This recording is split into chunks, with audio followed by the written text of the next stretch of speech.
My clients were like irate, and so I had to pay for carpet cleaning. Oh, and it was like $500, Oh, and I just my. remember being like so upset. It was my very first deal. I'm gonna take the money that I could have spent there and double down on what I do know, which is like building connections and people and referrals. Yeah. One of the things that I didn't do early on that I wish I would have done sooner is delegate certain things. Yeah. Welcome, everybody, to the Realist Conversations podcast, where we interview the cream of the crop, the best and the brightest real estate professionals of the Houston area. And today we have the beautiful Callee. Callee, remind me of your last name. I always say Maglothin, Yeah, but there's it's no L. not. There's no L. People like to add that L. Why? I think somebody spelled it wrong when they came over on the boat like forever ago. So it's Maglothin. Maglothin. I don't know why something is like, is there an L there? No, but you're not the only L. one. Like, Okay, I feel like there was an L, but somebody took it out at some point. So no, just Maglothin. That's hilarious, Maglothin. I love it. Well, welcome to the show. Thank you for having me. I'm So excited happy. to be here. Yeah, so happy. So today I wanted to bring you on because you were one of our first clients ever. Early on clients. Okay. Can I share the story of how I met y'all? Of course, yes. Because I was so impressed with you. Like, this is all on you. What? No way. Yes, yeah. Okay, you found me on Instagram and you just like commented on my stuff and messaged me. And it just so happened that my realtor friends and I had been talking about like videos and wanting to get into it. And I was like, oh, this new person just messaged me. Yeah. And I was like, she's super sweet. And I like looked at y'all's stuff and the rest is history, you know? That's amazing. But like I'm Instagram, so glad. it works. And so we've been using Instagram as the main source of our marketing. When you just like randomly slid into my DMs. I did that I know. on purpose. And it worked. So has social media marketing been a strategy for you? Yeah, it's something I've been ramping up the past few good. years. And like for me, social media is all about just like deepening my connection like with people I know. Yeah. So it's not so much trying to like find a bunch of new people, but it's like just being top of mind when people are talking about real estate at the office or something. Oh, Callie just messaged me about whatever. And, you know, they think of me. And that's crazy because somebody in your brokerage, is it Keller Williams Memorial? Yes. Memorial.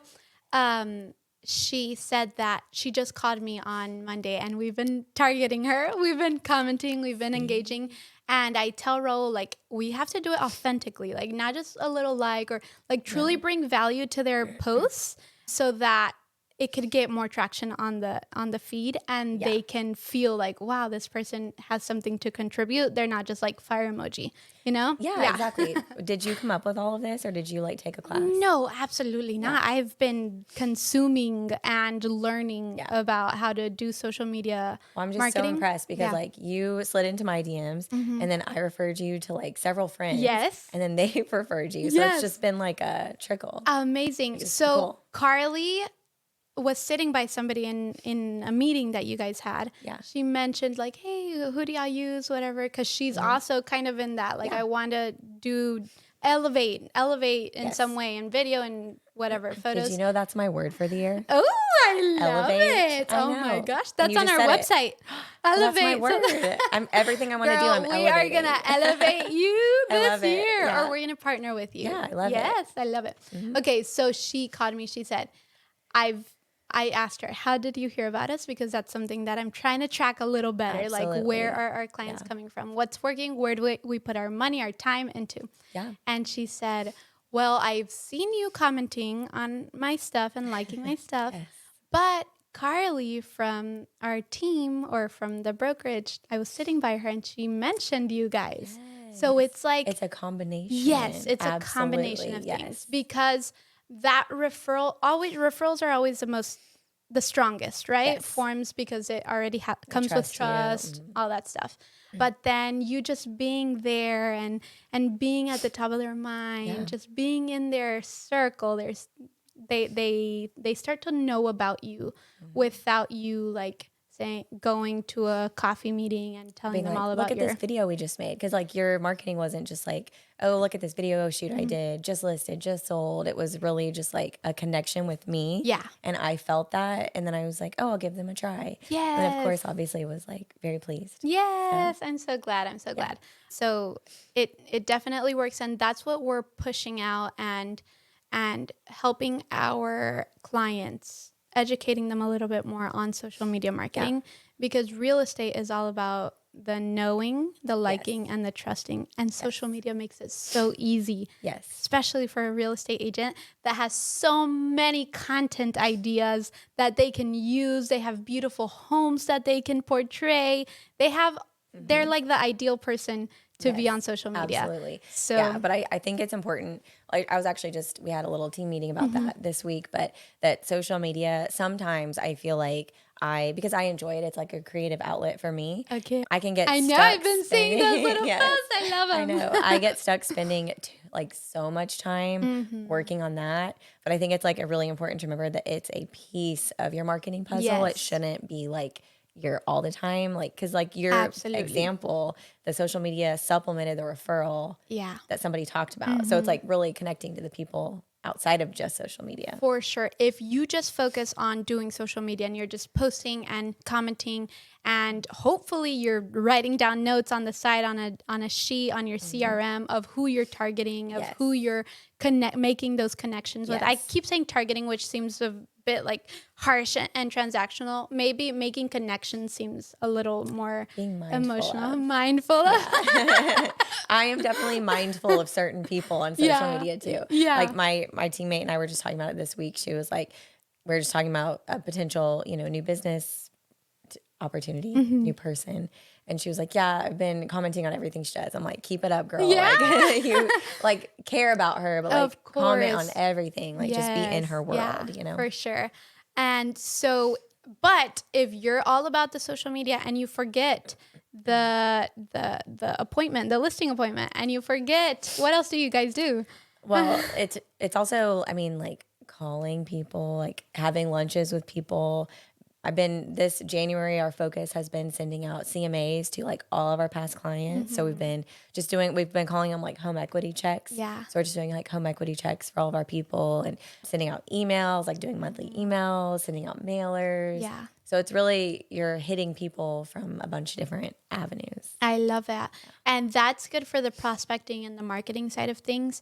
Don't forget about your systems at the same time, building the operations part, your finances. Yes. Oh my goodness. Realtors and finances. I'm horrible at that. So you see a blank look because I'm like, yeah, my taxes and my expenses are like, yes. That's so funny. Every year, it's like my goal is to get better at my budgeting, which I budget up here, but it's just a vague. Oh my goodness. Budget. Yeah. So it's a lot of things that you guys have to focus on. It's a lot. And maybe delegate out to a bookkeeper, delegate out to other people, so that you can focus on your creative outlet, what really truly brings inspiration and happiness to you. That's one of the things actually I had mentioned. I'm jumping the gun here. But go for it. One of the things that I didn't do early on that I wish I would have done sooner is delegate certain things because, this business is very like self-sufficient business. I mean, usually we're all on our own and I did it on my own for 10 years and it took me a while to even like hire an assistant. Wow. And I took like years to hire an assistant. But like once I did, I was so happy I did that. And it was like, it just gave me, I saw so many benefits to it. And then it took me years to get a teammate to help with buyers. And then I finally did that and that's been amazing. Yes. So I just feel like delegating earlier and not agonizing over it. Yeah, for sure. I think that's one of the things that since we started, because we were clueless, we're teachers coming into a totally, we don't know how to be entrepreneurs. We don't know how to run a business. We're teachers. We know how to do that. Like we went to school for that. And so coming in, we're like, we need all the help and the guidance and the mentorship we can get. We got VAs to help us like manage things on the side. So they run our business so that we can do this kind of stuff, rolls out shooting, doing the more, the revenue generating activities. Well, I would argue that you're doing the revenue generating activities because you're like building the client base. Yeah, for sure. He's doing the servicing. Yes. And that's why we are trying to grow our team.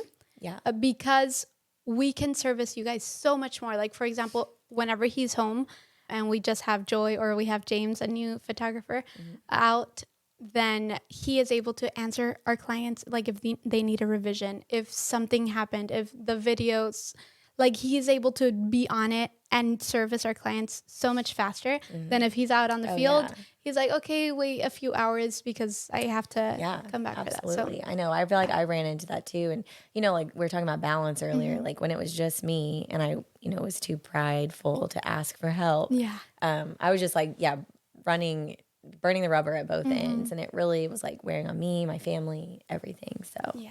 it's been a game changer to delegate. For sure. Okay, so let's go back to the beginning because we, like you mentioned, we met on social media. I have glimpses into your life. I can make some connections with you. We're moms. We work in real estate, etc. But take me back. Take me back as far as you want. To when I started in real estate? To wherever you want in your life. Let me see. Maybe a university? Where'd you go to school? Yeah, I went to A&M. Okay, yes, go met Aggies. My husband there, yes. Nice. We got married very young, the fall after we graduated. Wow. And so, we graduated in 2009, so the market was terrible. Yeah. We both had like 20 job interviews. We both each got one offer, happened to be in Houston. Oh, so we were like, well, guess we're moving to Houston, wow. which we both grew up in the suburbs of Houston. So it's kind of coming home-ish. But so we moved to Houston. I was an insurance adjuster. I handled auto claims. That was my job I got. I thought it was a claims professional. Yeah. And my grandma, I'll never forget, was like, you're an adjuster. And I was like, no, grandma, I'm a claims professional. And then like day one on the job, I was like, oh yeah, I am an adjuster. And it was rough. Like it was a rough job. Oh my goodness. So just like handling auto accidents and arguing with people all day. I just like, it popped my little college bubble, because like you graduate from college and you just like, the world is your oyster. You're going to go take over and dominate. And then here I was like, with toy cars, like deciding who was at fault and like arguing with people. And so I made it like a year and a half and I was so miserable that my dad used to flip houses and when I was in college and he had always told me to get into real estate. But I was just like, Dad, I'm honestly better than that. I'm going to go do my own thing. Yeah. So then when I hated my job, my husband was like, hey, why don't you like circle back to that real estate thing? The market was awful, but I just like was like young and didn't know what I didn't know. Yeah. So I got my license, quit my job. I worked part-time at Banana Republic for like 2 months. Wow. And then honestly started just building my business and it got too busy. So I just jumped in full-time and never looked back. What? That's amazing. Yeah. That's incredible. What a cool story. So on that traveling note, would you prefer to travel like an RV, a road trip style or Absolutely a plane? not. Plane? No. Yeah. Yes. I am like, I'm not a road tripper. I'm not a camper. Give me all the hotels and like amenities. Yeah, for sure. Okay, I love it. I love it. What about a cruise? Absolutely not. No? I hate cruises. No. Okay. Yeah, I went on one cruise and it was awful. I got like kind of seasick one night. So I like popped some Dramamine and I drank some wine and I went to sleep at 8:00. Yeah. I just feel like trapped. Like, I don't know. I like to explore and adventure and a cruise is just, I don't know. I not love my thing. it. I love it. You have a different style. Okay. So tell me here about a little bit about your family, about what it's been like working and being a mama to 2 girls. I have no experience with that. 3 boys over here. Tell me what that's all about. Well, there's just a lot more emotions in my family, probably. So, I have 2 little girls. They're 19 months apart. So they're 6 and almost 5. And I've been selling real estate for 13 years now. So they've been my little assistants for as long as I can remember. That's the cutest. Yeah. So we live out in Bridgeland in Cypress. We lived in Houston for 11 years and then moved out to the suburbs. So I've been doing the suburb life. Yes. How do you like it? Yeah, it took me a little bit to get used to it because I loved, the city and like where I lived and worked and everything around. So I feel like there's not as much to do from like a restaurant shopping standpoint. I'm driving a lot still, but I absolutely am obsessed with like the community. Yeah. I mean, like our street is amazing. We're out in the street in the cul-de-sac. Tomorrow I'm literally dropping one of my girls off at my neighbor's house so I can go do something for a few minutes. And That's it's just, amazing. Obsessed. Yeah, so that's really we cool. walk to school. And nice. Yeah. There's pros and cons to the absolutely. city and suburban life. I love that because I've always been a suburban girl. And my sister lives in Miami, and Oh, okay. she does not want to come back to Kingwood, to No, very different, the suburbs. yeah. And I'm like, come on, it's awesome. Come have babies over here. And she's like, no. So what is it about specifically Houston, the city of Houston, that you love so much? Well, I loved the people that I was with, because I don't know, you just like, there's just so many types of people, and like I had so many friends just all over pockets of Houston. I love my church. I went to Houston's First Baptist for a long time, and I don't know, I love how close it is to go to the zoo if I want to go to an Astros game, and then like all the restaurants. Like we like to go out to eat every weekend, and so just having all the restaurant choices, So I much really variety. miss. Yeah. And like walking distance almost, right? Sometimes? Sometimes. I mean, I feel like I never lived where it was like super walkable, yeah. but I mean, we would have like I used to live in Oak Forest, and I loved that because it was just convenient to everything. We had parks, and we could ride our bikes, and it was kind of like a blend of everything. I love that. I love that.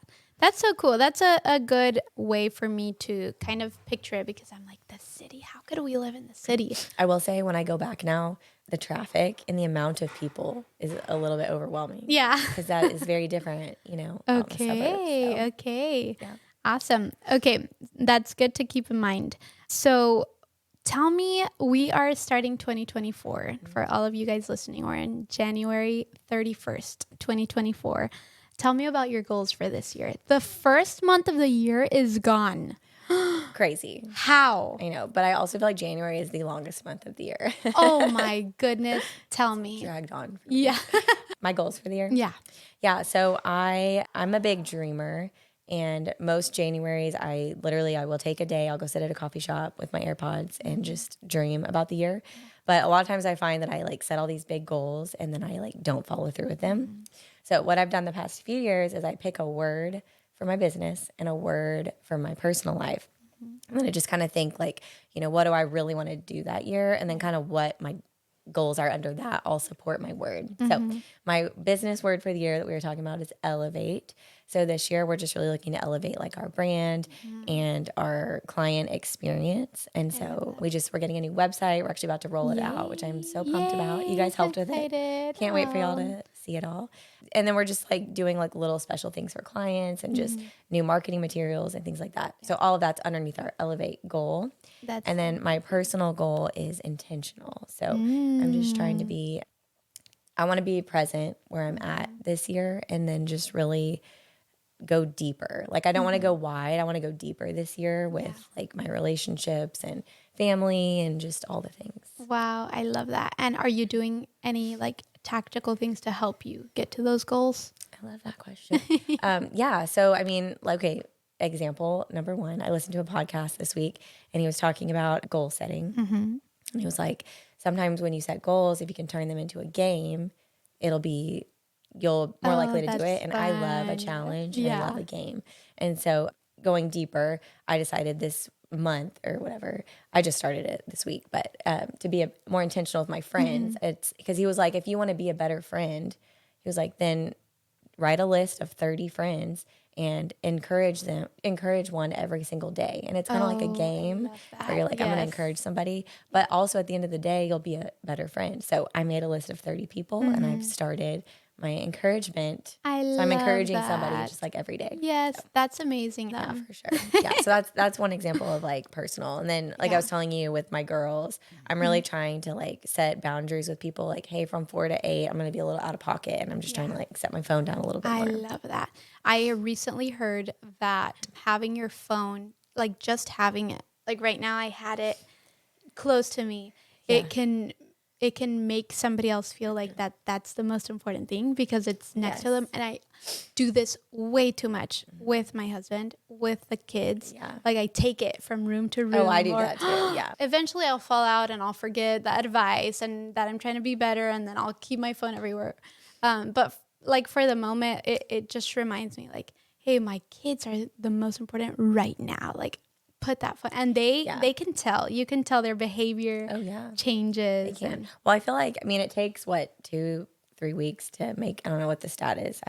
But to make a habit. A habit, yeah. So I feel like, that's the thing. I feel like I used to get so excited in January about all the habits I wanted to do, but I've really scaled back and I'm like, okay, I'm going to focus on one thing at a time. Yeah. So like my one habit is going to be to put my phone down. So I'm I going to love like that. work on this Yeah. and eventually it'll, become a habit. So good. So good. I love it. I'm going to come out of here like so Yay. I know, inspired. me too. I love this. Yeah. I I'm love like, it. gonna Love remember it. all the things I'm going to do. Okay. So tell me, we're leading now into a little bit more like inspirational, motivational, or looking back to the past. What is a past failure that has led to success now? Perfect. Well, I would say a past failure. There's been many, but one that like will forever in my mind stick out to me is my very first real estate deal I did. It was a girl I met at Banana Republic.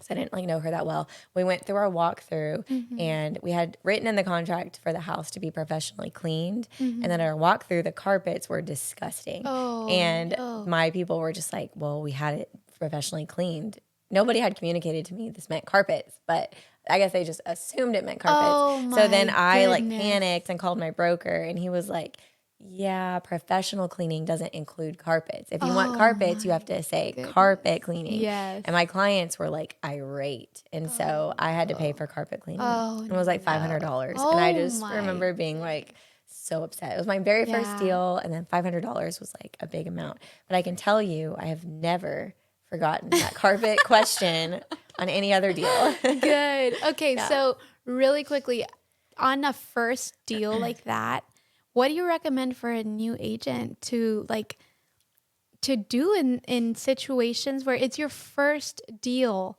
ever? Yeah.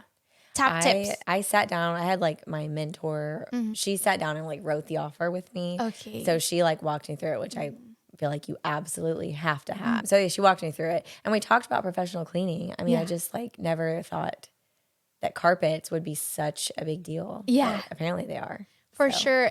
Whenever you start off, you don't know the difference between like the ceilings. What are the different types of ceilings? Like Like that tray ceilings, vaulted tray ceilings. ceilings, Yeah. vaulted. Like you don't know that. Yeah. Well, then you there's learn. that's the thing about real estate. I mean, like if you're waiting to know everything, you will never get started. Yeah. And so it's really a learn as you go type thing. But I've always just had the mindset like I'm not too proud to ask for help. Yeah. And if I don't know something, I'm just gonna ask and I'm gonna figure it out. I love it. So That's I guess so good. That taught me that. Yes, for sure. Those carpets are a big deal if they're know. dirty. Yeah. No, I always talk to people about carpets. Yeah. So like to this day, that $500 like still stings. Yeah. So What would you tell yourself as a new agent? yeah, so I think the most important thing, one thing I started very early on was an accountability group. And so I have a group of realtors that we have been meeting every single week for Wow. 8 years now. That's amazing. Yes, 8 or 9 years. And so I feel like as a new agent, that is like a game changer because it is such a lonely business. There is so much to learn. You don't know what you don't know. And it's just really easy to get like unmotivated. And so for us, just like having a weekly checkpoint where we get together, we talk through any issues we're having with our business. We, dream together and goal plan and just keep each other accountable has been awesome. That's awesome. And what can you tell me? Because from my perspective, I see a lot of competition. What can you tell me about like the competition in the real estate business? Why is there so much competition? I don't know. You mean like why do people feel threatened by competition? I guess. Yeah. Is that it? I don't know. I guess so. I feel like I've been at KW Memorial my whole time, and the culture of that office, which is how I was raised in real estate, is so like, let me help you, collaborative. I never knew the difference. Okay. I just assumed that's how everybody was. And so I just feel like in real estate, we all have our own spheres of people. I mean, and so I'm not necessarily going after your people. Yeah. We're doing that on our own way. And so we've never, like we host client parties together, like me and my realtor friends. Yeah. We'll get together for client events and like host it together. Wow. I love that. I don't know, I guess if you just find the right people, but I mean, you stay in your lane and people make you better and you don't have to. For sure. And there's millions of people in Houston and you're not going to be able to be the best fit for all these millions of people. Well, that's it. Yeah, you can't possibly get all of the business in There's Houston, somebody but for you everybody. focus on your sphere and growing that. I love that. I love that. That's good to focus on. So tell me about buying leads. Do you buy Okay, leads? Have you no. bought leads? So I did it once. So I've done this for 13 years. Last year, for the first time ever, we tried to buy leads. And I bought, I don't even remember, Market Leader maybe. So it wasn't Zillow or anything. And we did get a deal from it that did pay for all the leads. But I think I only did it for like 2 months. Yeah. And then, and we just kind of I was like, okay, I've never done this before. I've had a great business. Why start now? Yeah. And just kind of was like, I'm going to take the money that I could have spent there and double down on what I do know, which is like building connections and people and referrals. Yeah. So I stopped doing that and just like doubled down on like investing into my referral business. Yeah. And I just think for me, it's not part of my business plan. I love that. I want to ask you a question more for your agents. I mean, not for your agents, for your clients. But I heard a hint in there that you want to grow the team, or Yeah, that's like our ultimate goal. I don't know if it'll be this Okay. year, but I love it. we would love to add another like buyer's agent. So And you know what? It is so wonderful for you to be able to grow your team. It's so easy for somebody to look at your social media and see like, hey, I think I would fit with her. Yeah. Because that's what you're portraying.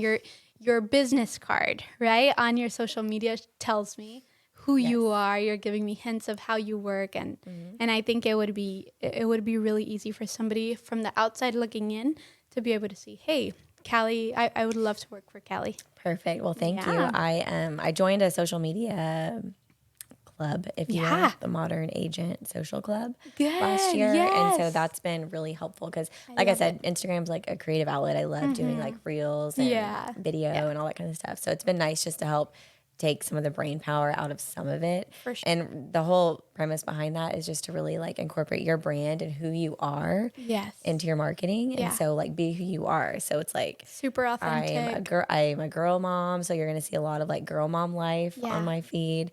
I do love my girls' nights. And so you're going to see a lot of like time with my friends on my feed. And then I love, eating out, my Stanley Cup, just different things about me that you're just like, I tried new coffee creamer all the time. Like just different things about me that I've been like really infusing. So that my hope is that, if somebody sees my Instagram, they're just like, they can see who I am, like a little snapshot and be like, oh yeah, I want to work with her. I love that. So tell me what it is like for somebody that is looking to sell their house this year. I know interest rates are going to go down. Tell me what questions you're getting already. How are you helping those people? Yeah, I feel like, the market has just been like a roller coaster, if you will. You just never know what you're going to get. And so, a lot of people are like, should I sell? Should I rent? What should I do? And at the end of the day, like, you got to do what's best for you and your family. And if you need to sell your house, like, we're going to do that and maximize it in this market. I've been selling in all kinds of markets the past 13 years, and like, you can still sell your house. But as far as like what the market's going to do, I've been hearing obviously rates have dropped a little bit.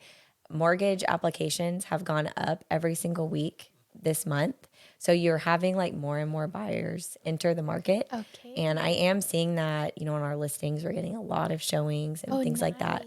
Buyers are still very picky. So they're kind of scarred from the wildness of the past few years. So I feel like they're not just going to like throw their dog at an offer to get a house. You know what I mean? They have to really see the value. So as far as selling your house goes, definitely some great opportunity because you have more buyers coming in. We still have low inventory. So as long as you have your house, priced right, staged well, it's going to sell. He's a flirt. You need to go sell a house with me. Yeah. I'm going to bring you on one of my showings. That's awesome. So the sellers have to prep their house really well for these picky buyers? Or?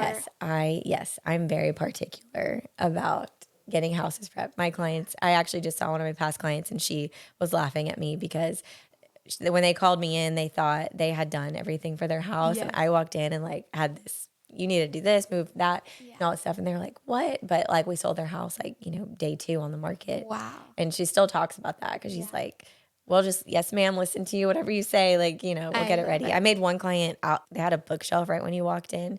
and I had them organize it by the colors of the rainbow. That's amazing. Because it was like a entry piece. Yeah. And it was gorgeous. And we got lots of compliments on it. And that house, sold fast too. So yes, it's all about prepping your house to sell. And it's in the little details. People Yes. notice whenever they go in, it's all Absolutely. about the experience. How do they feel? And if that about organizing in colors, it's a mental thing, like a psychological thing. If they see that out of order, a disordered bookcase, then they might feel that about the whole house, right?